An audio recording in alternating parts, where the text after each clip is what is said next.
But I'm in the journey in the middle of setting up my establishments, my homes on both countries. It's actually a pretty cool like community-based initiative.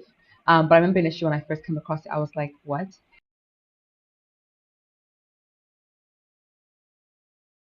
Hi guys, welcome to the memoirs. Just to apologize before I start, I've been a little bit quiet for a while.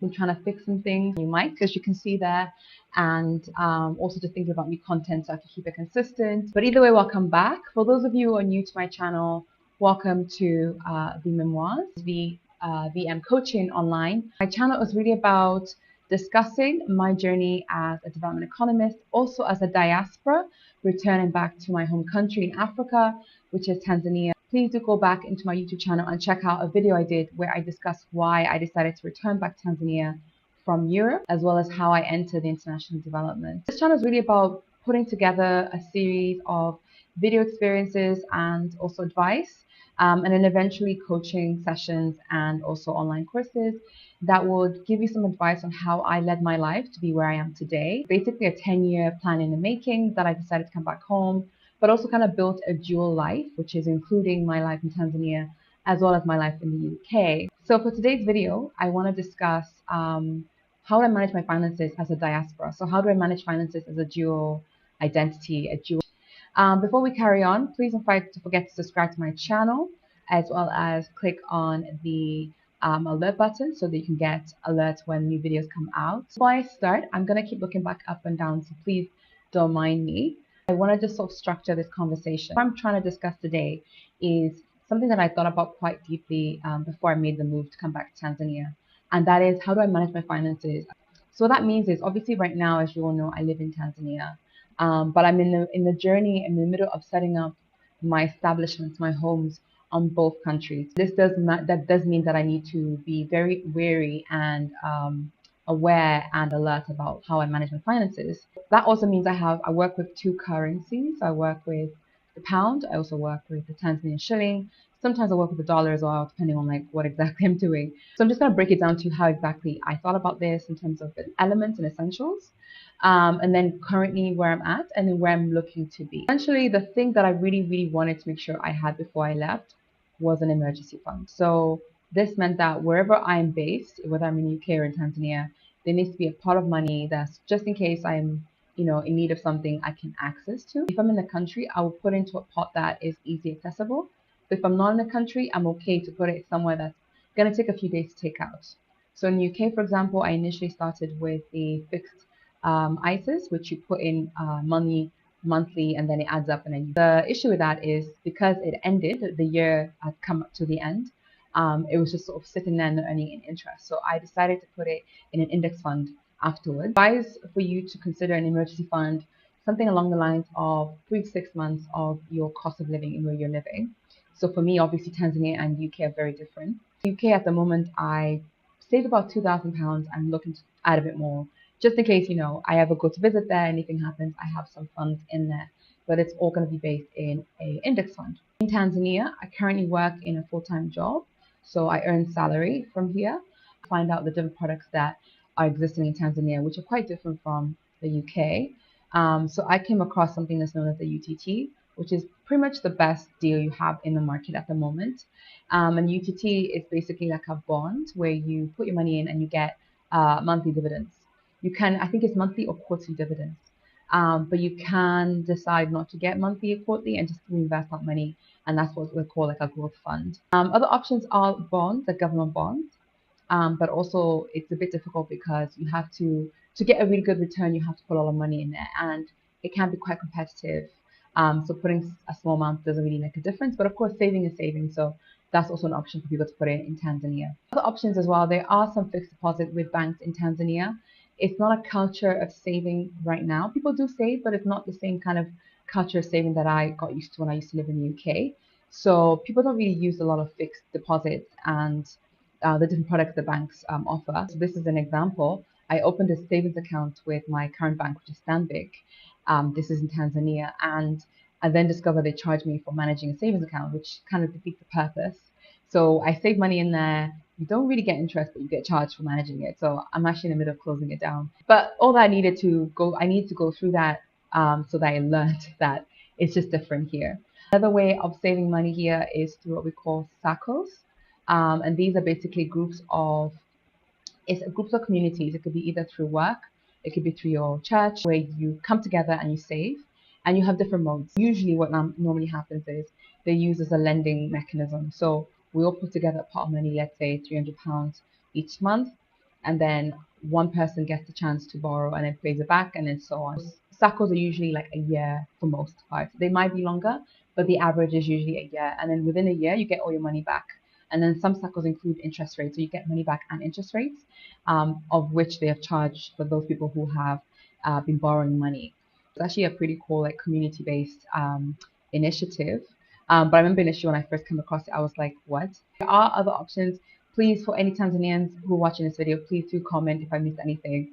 But this is based on my research since I've been here, which is about a year and a half.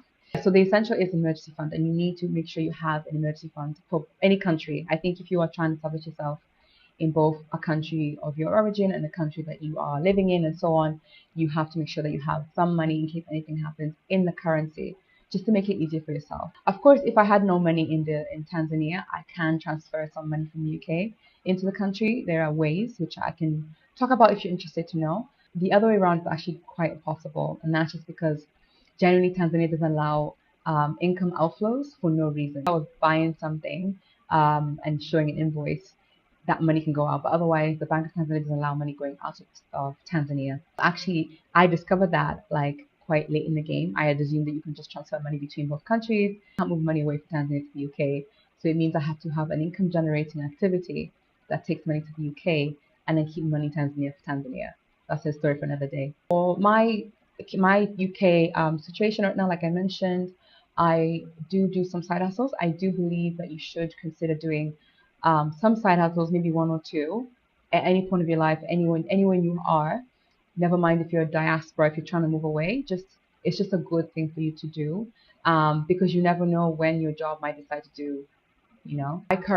I'm a Swahili teacher. I've been teaching for about 4 years now, since 2019. It's quite strange because obviously I grew up in the UK, so most people look at me and say, how are you teaching Swahili if you're not really like Tanzanian? I've always loved the language. We lived at home and spoke Swahili in the UK, and then when I came back, I just wanted to learn some more. So I actually sat down relearning Swahili and then created my own curriculum, and then I started teaching, and actually that helped me a lot with improving my Swahili.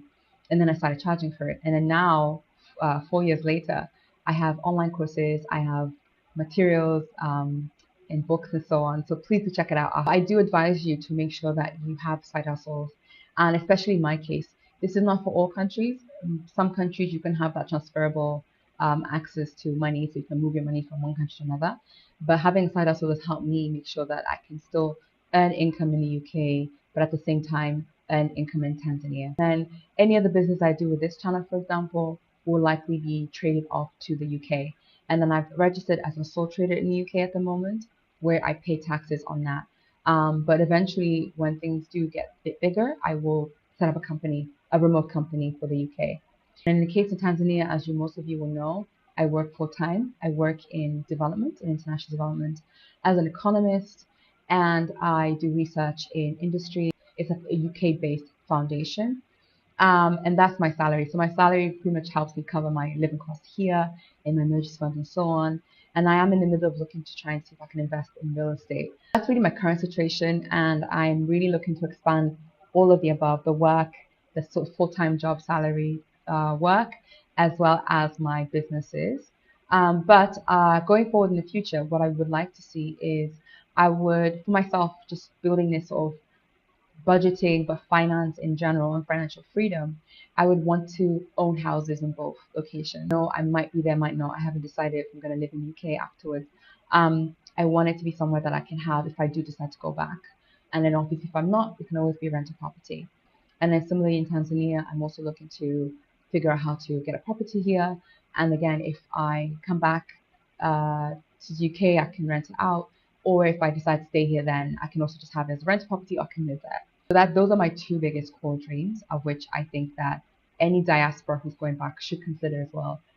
I know it's very hard to try and manage those kind of things because it's expensive to own property, of course, and it's not easy to say I own two properties, different location. But it's just to give you that flexibility of in case you ever decide to shift, because it's that dual lifestyle that I keep promoting. As both property markets are different, so in Tanzania, it's still very fresh and there's a lot of opportunities, whereas in the UK is so much more saturated, but also much more experienced and much more complex and sophisticated as well. So I want to take advantage of both of those. If you someone who's not interested in property, maybe you shouldn't do it.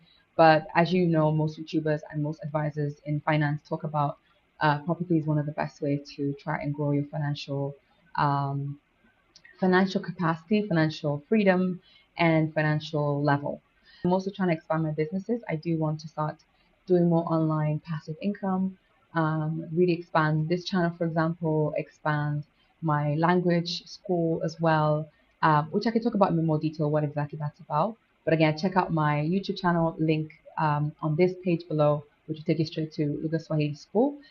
So I hope that kind of helped. I would want to do another video a bit later in the future where I take you through what I do in budgeting sense, as well as some sort of key financial advices. I know that finance is an over topic on YouTube, but from the perspective of a diaspora trying to build a dual lifestyle, I think there's a lot of lessons you can learn from here. I think that's everything from me, guys. So thank you for watching this video and staying with me, and look out for the next video, and have a great day.